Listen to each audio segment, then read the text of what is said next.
तो सबसे पहले कुछ ये एंट्रीज है, इनको देख लेते हैं कि क्या क्या आप लोगों ने किया है, कहाँ आपकी मिस्टेक आ रही है। सबसे पहले है mister Shashi started business with 10 lakh by bank. आपने बिजनेस स्टार्ट किया है, आपके ओनर का नेम मिस्टर शशि है, ठीक है। तो आप क्या एंट्री करोगे इसकी? आपके पास पैसे किस किस थ्रू आ रहे हैं? बैंक के थ्रू। तो आपके बैंक। जो दो अकाउंट्स इफेक्ट हो रहे हैं वो क्या हो रहे हैं? बैंक और मिस्टर शशि, ठीक है। तो बैंक में पैसा आ रहा है तो हम रियल पर्सनल के अकॉर्डिंग क्या करेंगे? Debit the receiver. तो हमारी एंट्री क्या बनेगी? Bank account debit, bank account debit to, कौन दे रहा है? कैपिटल। To capital, capital. ठीक है। Bank account debit to capital account. कितने रुपए आ रहे हैं हमारे पास? 10 लाख रुपए।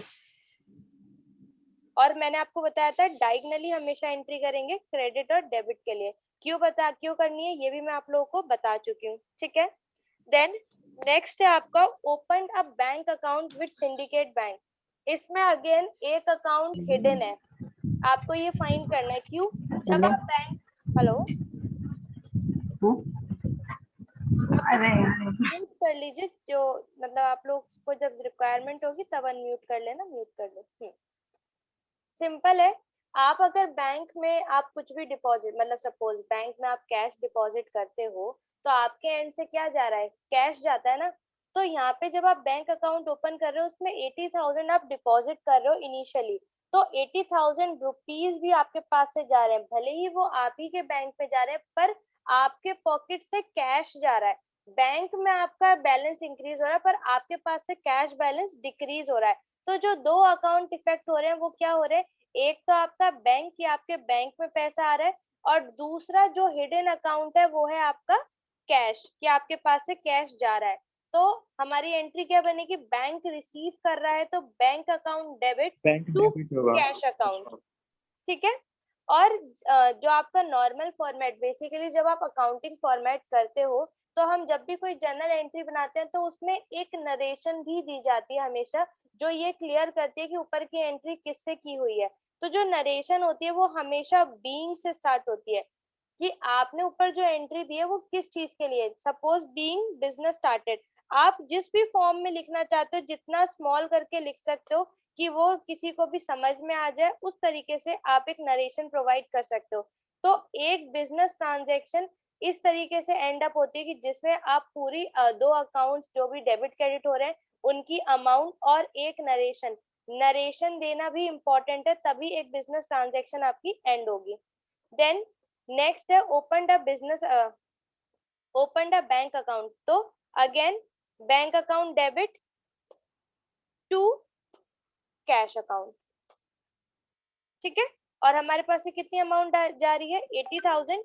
तो 80,000 अमाउंट डेबिट में जाएगी और 80,000 अमाउंट क्रेडिट में जाएगी। नरेशन आप इसमें मेंशन करोगे बीइंग,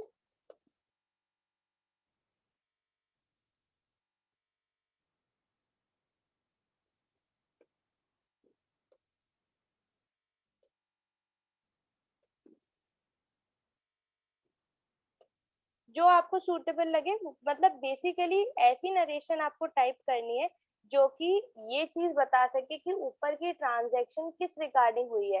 पहली चीज नरेशन के लिए हमेशा, दूसरी चीज कि वो बीइंग से ही स्टार्ट होगी, ठीक है। यहाँ तक किसी को कोई भी डाउट है? No ma'am.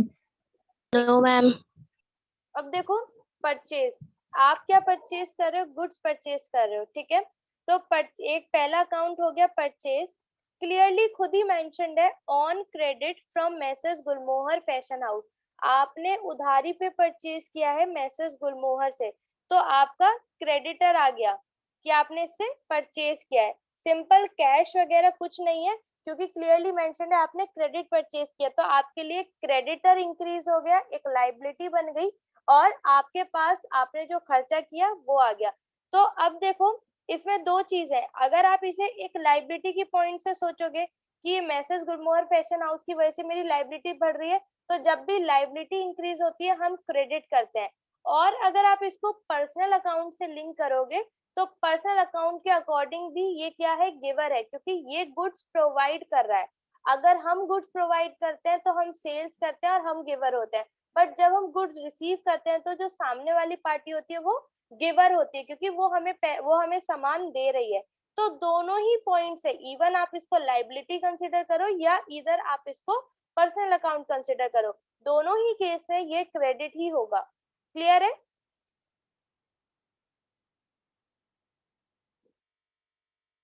तो entry Yes, ma'am. Purchase account debit to Gulmohar fashion house. ठीक है, यहाँ तक किसी को कोई भी डाउट है? कितने के हमने इसको No, किया? ma'am. हमने मैम 30,000, 30,000। तो 30,000 की अमाउंट डाल देंगे। नरेशन डाल देंगे यहाँ पे।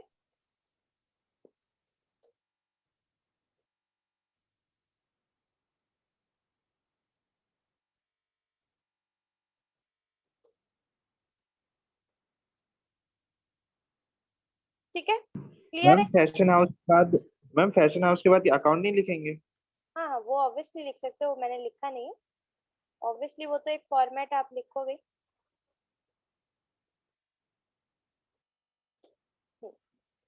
ठीक है, अब नेक्स्ट देखते हैं।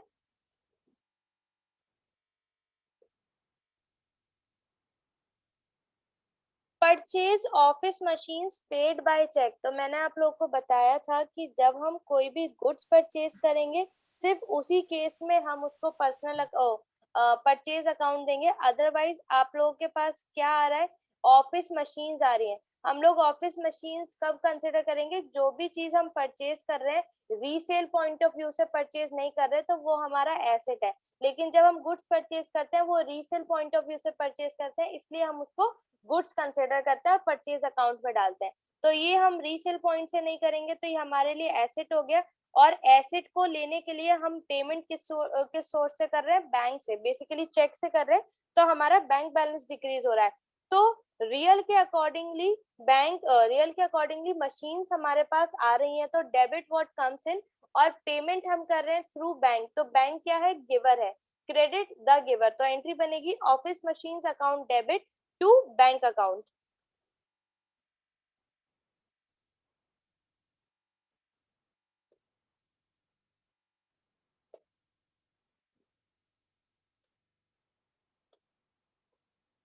ठीक है, यहाँ तक किसी को कोई भी डाउट?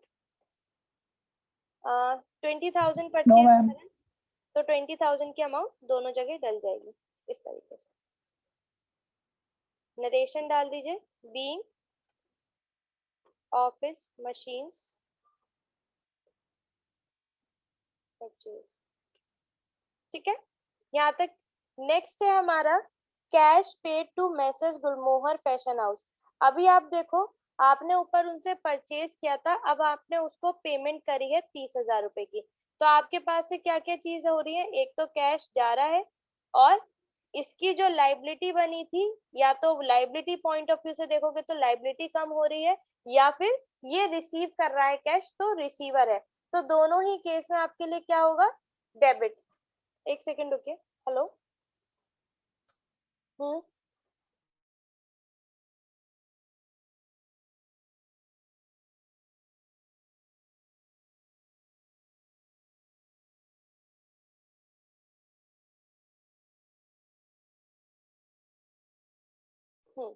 तो एंट्री आपकी इसमें क्या बनेगी, Messrs Gulmohar fashion house debit because receiver है, to cash account because cash हमारे पास से जा रहा है, तो गोज आउट के accordingly.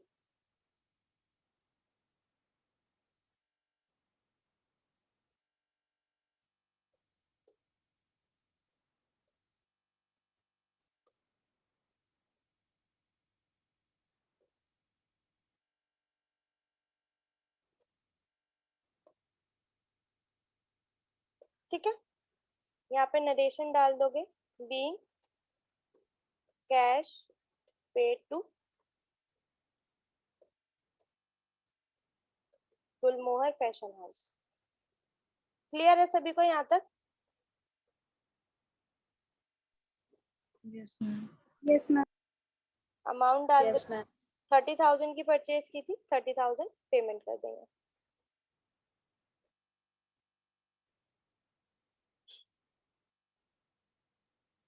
Then cell of goods, आपने सेल किया है गुड्स को और आपने मैसेज मोहित ब्रदर्स को करा है और अगेन क्लियरली मेंशन्ड है क्रेडिट पे करा है। तो क्रेडिट सेल करने के लिए हमारे पास नेम होना चाहिए जो भी पार्टी है, तो हमारे पास नेम भी है और हमने क्या किया है, सेल किया है।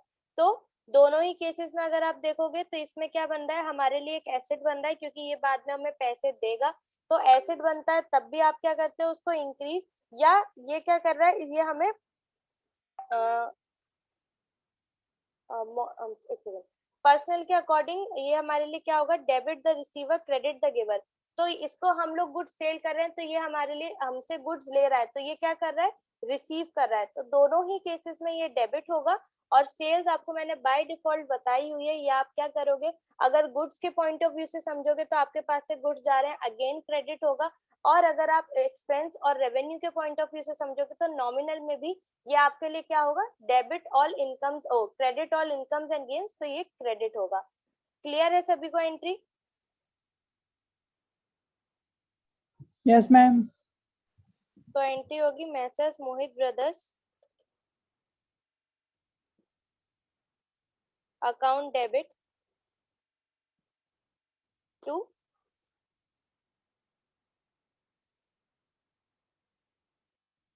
Sales account. ठीक है, कितने की सेल्स कर रहे हैं आप इसको, 10,000 की, तो यहाँ पे अमाउंट जाएगी 10,000।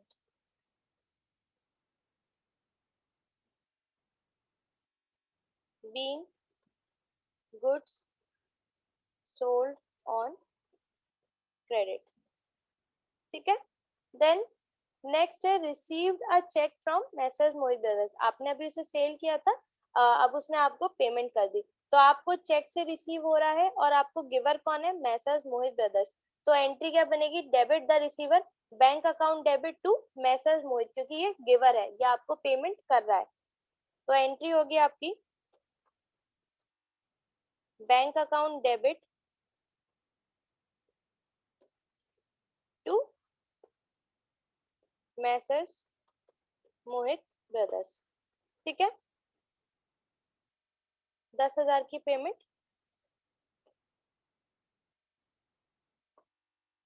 नरेशन डालेंगे आप इसमें, बीइंग कैश रिसीव्ड फ्रॉम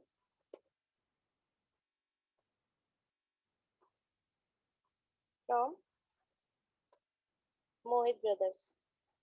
ठीक है, देन नेक्स्ट है आपका purchase land and building for cash. आपने लैंड और बिल्डिंग परचेज किया है, तो दो चीजें हैं, एक एसेट आ रहा है और एक एसेट आपका जा रहा है। मींस लैंड और बिल्डिंग भी एसेट और कैश भी एसेट है, तो एक आ रहा है और एक जा रहा है, तो क्या हो गया, land and building account debit to cash account, because cash जा रहा है और लैंड और बिल्डिंग आपके पास आ रही है।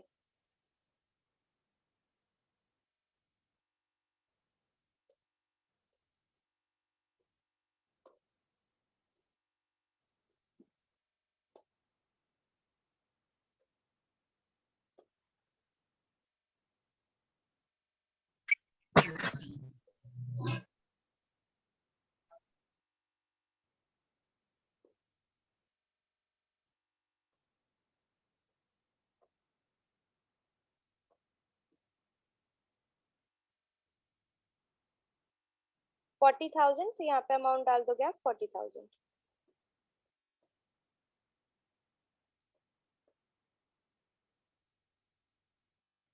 Being land and building purchased. ठीक है, अब देखो, अब आपने भी लैंड और बिल्डिंग परचेज किया है, आपने अब ओल्ड फर्नीचर वर्ल्ड को सेल किया है। देखो यहाँ पे अगेन मेंशन नहीं है, सिर्फ नेम मेंशन्ड है।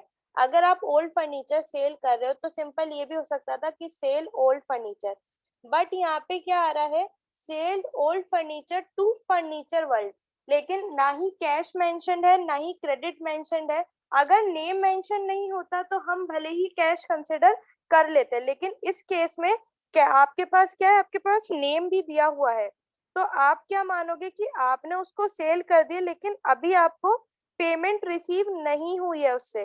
ठीक है, तो आप सेल कर रहे हो, आप क्या जा रहा है आपके पास से, एसेट जा रहा है। Debit what comes in, credit what goes out.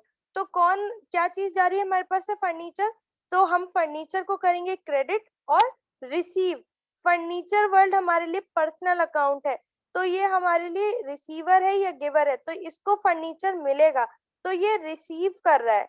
तो furniture world account debit to sale of old furniture या ओल्ड फर्नीचर, आप जो डालना चाहो वो आप डाल सकते हो।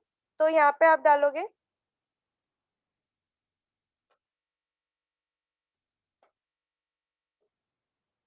Furniture world account debit to sale of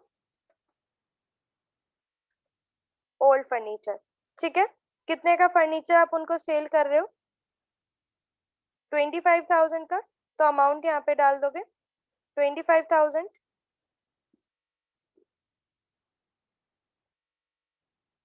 25,000 यहाँ पे मेंशन करेंगे आप लोग, बीइंग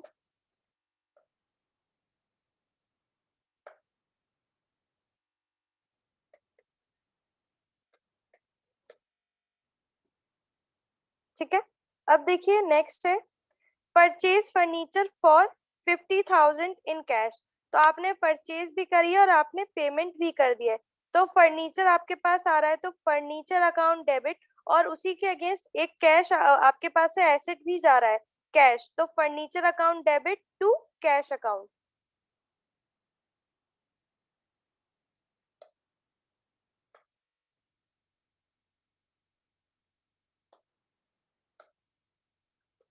ठीक है, और आप कितने का फर्नीचर परचेज कर रहे हैं, आप कर रहे हैं 50,000, तो यहाँ पे अमाउंट डालोगे 50,000 डेबिट और क्रेडिट में। अगेन नरेशन भी मेंशन करेंगे यहाँ पे, बीइंग न्यू फर्नीचर या simple being furniture purchased. Then अभी तक हम लोग सिर्फ एसेट्स में डील कर रहे थे, अब एक्सपेंसेस, आपने वेजेस पे किए हैं 500 रुपए इन कैश, तो आपके लिए एंट्री क्या होगी, जो भी एक्सपेंस होता है उसको डेबिट करते हैं, तो वेजेस अकाउंट डेबिट, और कैश हमारे पास से जा रहा है, तो क्रेडिट व्हाट गोज आउट, तो wages account debit to cash account. सभी को समझ में आ रहा है entries? Yes, ma'am. Yes, ma'am. ठीक है, ये दो हमारे पास आ गए, इसके बाद हमने इसको 500 रुपीज से पेमेंट किया। मैम वेजेस वाला एक और बार समझा दीजिए। एक सेकेंड,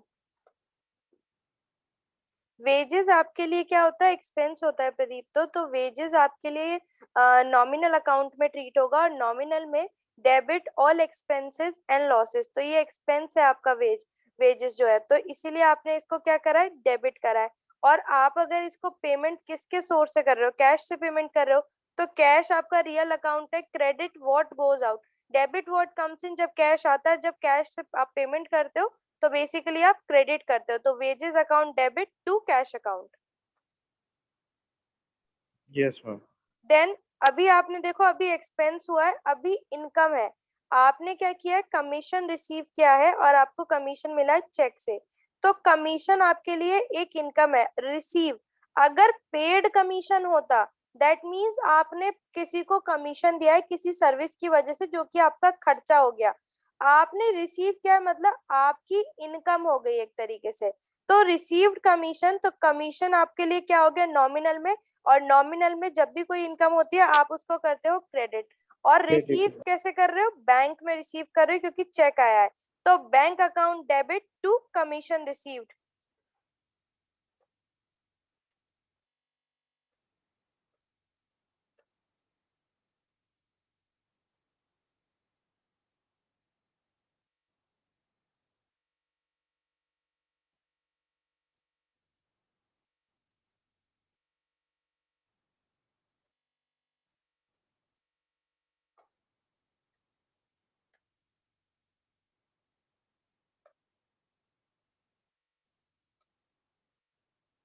ठीक है, मैंने शॉर्ट फॉर्म में ही लिख दिया रिसीव्ड, तो वो आप लोग समझ ही जाओगे, 10,000, 10,000। ठीक है, देन नेक्स्ट है आपकी entry paid cash for office rent. आपने ऑफिस के लिए रेंट पेमेंट किया है और आपने उसके लिए कैश से पेमेंट किया, तो अगेन ऑफिस रेंट आपके लिए क्या है, एक्सपेंस है। तो एक आपके लिए हो गया एक्सपेंस, नॉमिनल के अकॉर्डिंगली डेबिट, और कैश से पेमेंट कर रहे हो अगेन क्रेडिट, क्योंकि क्रेडिट व्हाट गोज आउट। तो आप यहाँ पे लिखोगे office rent account debit to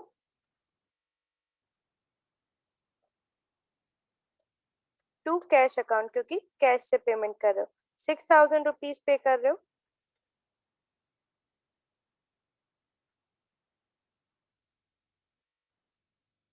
being rent paid in cash। ठीक है, यहाँ तक किसी को कोई भी डाउट है एंट्री में? No ma'am. अब नेक्स्ट है पेड एडवर्टीजमेंट एक्सपेंसेस। तो अब देखो सारी ही एंट्री आपकी, पहले आप लोगों ने जो की वो सारी एंट्रीज एसेट के अकॉर्डिंग थी, अब सारी ही एंट्रीज आपकी नॉमिनल बेसिकली एक्सपेंसेस के अकॉर्डिंगली है। ठीक है, तो इसकी एंट्री कौन बताएगा? सिंपल ही है वैसे तो। Ma'am office expenses account debit to petty cash. नहीं 15th नहीं, बेसिकली 14th पूछ रही हूँ मैं। मैम 14th है cash account debit to advertisement. बाकी सब क्यों नहीं बोल रहे हो? किसी का वेट कर रहे हो कि कोई और बोलेगा तब हम लोग बोलेंगे? मैम मैं बताऊं?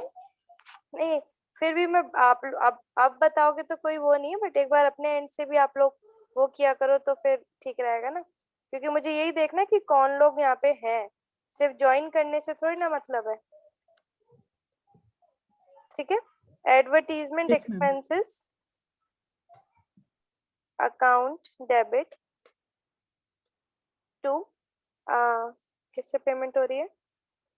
कुछ मेंशन नहीं है तो ऑब्वियसली कैश कंसिडर करेंगे, तो टू कैश अकाउंट 20,000, तो 20,000 अमाउंट डाल देंगे यहाँ पे।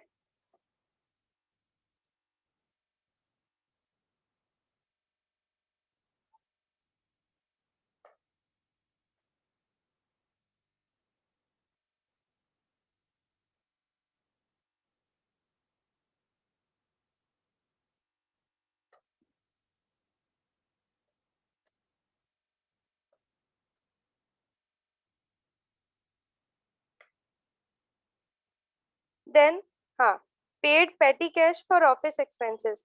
तो पेटी कैश में आप सभी को समझा चुकी हूँ क्या होता है, कि आपकी वो कैश जो आप डेली यूजेस के लिए, छोटे मोटे खर्चों के लिए आप अपने पास उसको रखते हो। तो अब आप मुझे बताओ, सिंपल है, कुछ कंफ्यूज नहीं होना। ऑफिस तो एक्सपेंस आप कर रहे हो बेसिकली, तो नॉमिनल के अकॉर्डिंग एक्सपेंसेस को आप डेबिट करोगे ही करोगे, लेकिन क्रेडिट कैश को नहीं करोगे, क्रेडिट पेटी कैश को करोगे, क्योंकि पेटी कैश के अकाउंट में जब आपको दिया हुआ है पैसा, उसमें से पैसा जा रहा है। तो आपकी एंट्री बनेगी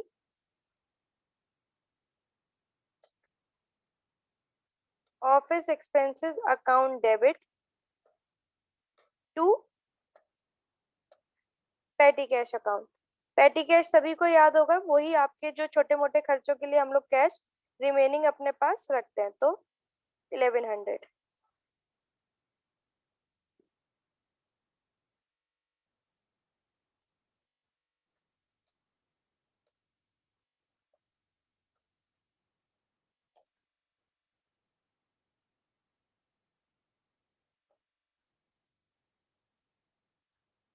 देन हाँ, तो ये इसके बाद नेक्स्ट है प्रिंटिंग एंड स्टेशनरी। आपने परचेज किया है प्रिंटिंग एंड स्टेशनरी, तो आपके पास प्रिंटिंग और स्टेशनरी का सामान आ रहा है, तो आप करोगे प्रिंटिंग एंड स्टेशनरी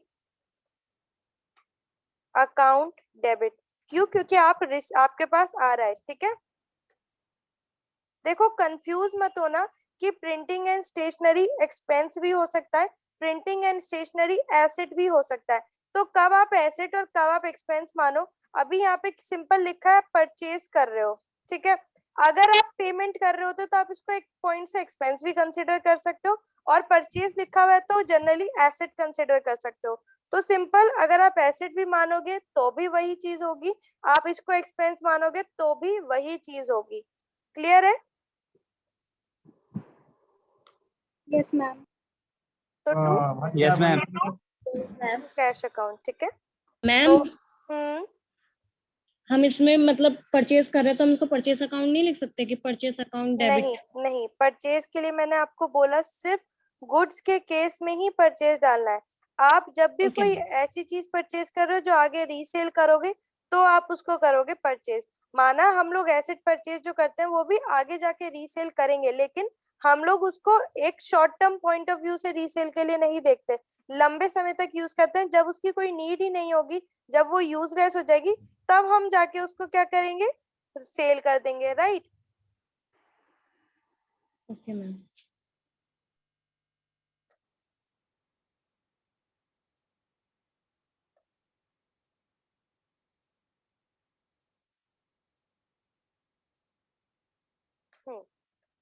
ये वाली एंट्री मुझे सभी से, मतलब जिसको आती हो एक एक करके मुझे बताना, अगर किसको क्या लगता है कि इंश्योरेंस चार्जेस पे हुए हैं प्रोप्राइटर के चेक से, तो इसकी एंट्री क्या होगी? इसकी entry ma'am insurance charges account debit to bank account.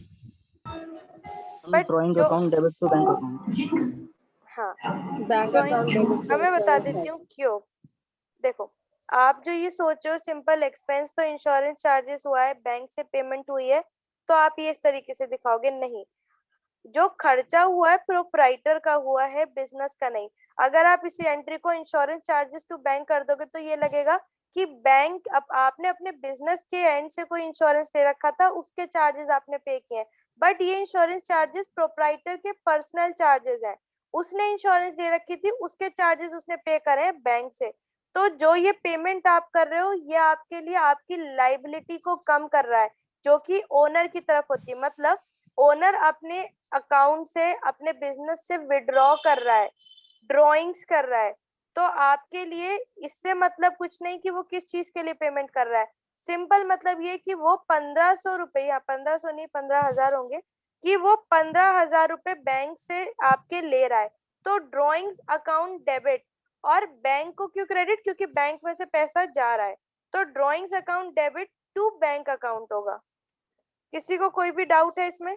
हमें खर्चे से मतलब नहीं है कि उसने किस चीज के लिए खर्चा किया, लेकिन हमारे बिजनेस में हमें उसे क्या देखना है वो इम्पोर्टेंट है। तो हमारे लिए तो हमारी लाइबिलिटी कम हो रही है, और किस चीज की लाइबिलिटी कम हो रही है, ओनर की लाइबिलिटी। तो वो पैसा निकाल रहा है तो ड्रॉइंग्स हम दिखाएंगे यहाँ पे। क्लियर है सभी को? Yes ma'am. Yes ma'am. ठीक है। मैम इसमें तो फिर कैपिटल भी तो लिख सकते थे शायद, कहाँ पे? हम पता नहीं कंफ्यूज हो गया था। नहीं, bye.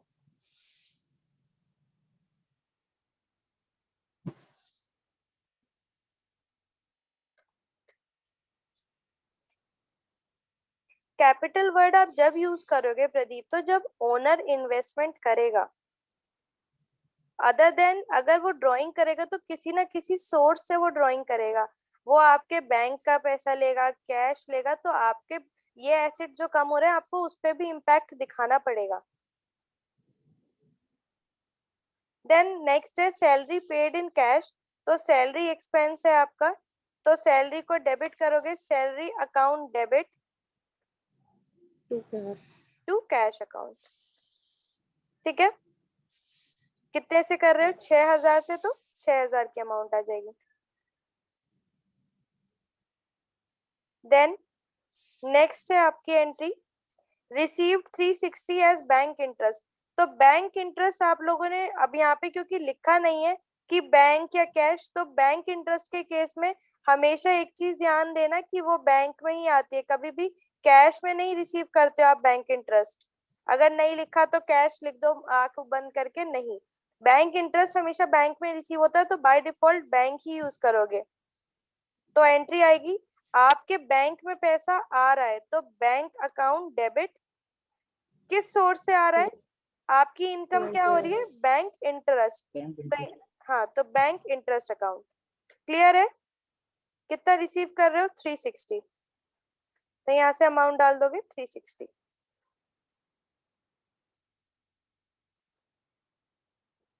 Being interest received.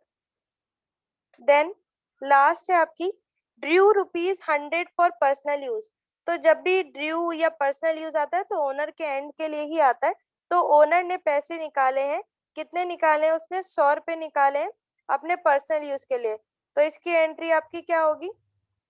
Drawings account debit, और हमें बैंक वगैरह कुछ मेंशन नहीं है तो टू कैश अकाउंट। क्लियर है सभी को यहाँ तक एंट्रीज?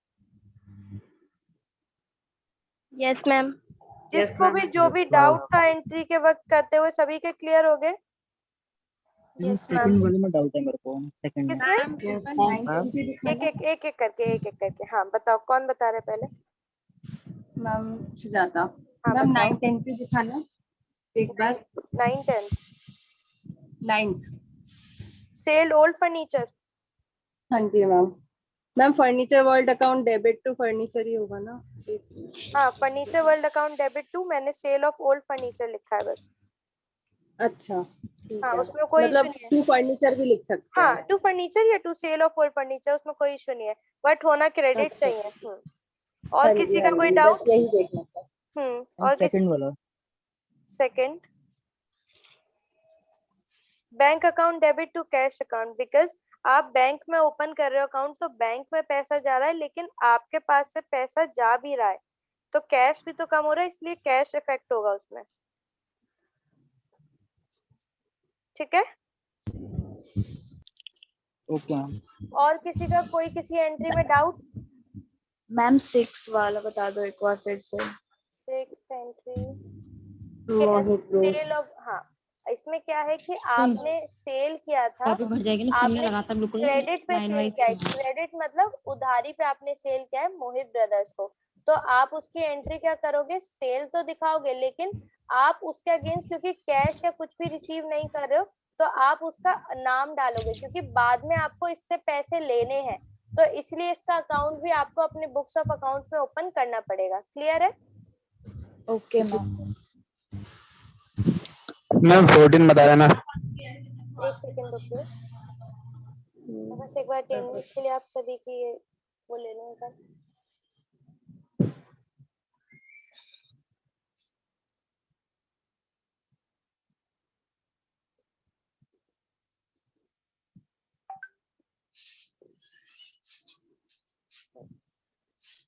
कौन सा क्वेश्चन पूछ रहे हो आप अनिकेत?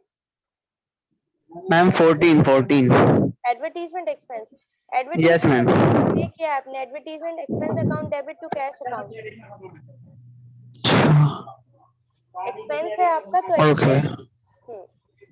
तो मैं अभी आप लोगों को इसमें, आप लोगों ने लिख दिया किस तरीके से एंट्रीज करनी है, नरेशंस कैसे देने हैं, तो एक और आपको जनरल एंट्री मैं आपको दे रही हूँ, वो भी आप लोग करोगे। कल अगर होता है तो या तो मैम या फिर जो भी सर क्लास लेंगे वो भी आपको एक बार एंट्रीज जो मैंने दी होंगी वो रिवाइज करवाएंगे। ठीक है? फिर मंडे को मैं आप लोगों को टेली प्राइम से थोड़ा स्टार्ट कराऊंगी। ठीक है? जी मैम। Okay ma'am. Yes ma'am. आज की एंट्री Okay, जो ma'am. थी थोड़ी सिंपल थी, अब थोड़ी सी हार्ड मैं आप लोगों को ग्रुप में शेयर करती हूँ। क्लियर है? मैम हम्म मैम वो 6th नंबर पे जो परचेज लिखा हुआ था, अगर वो रिसीव्ड लिखा होता तो हम क्या लिखते उसमें? Printing and stationery.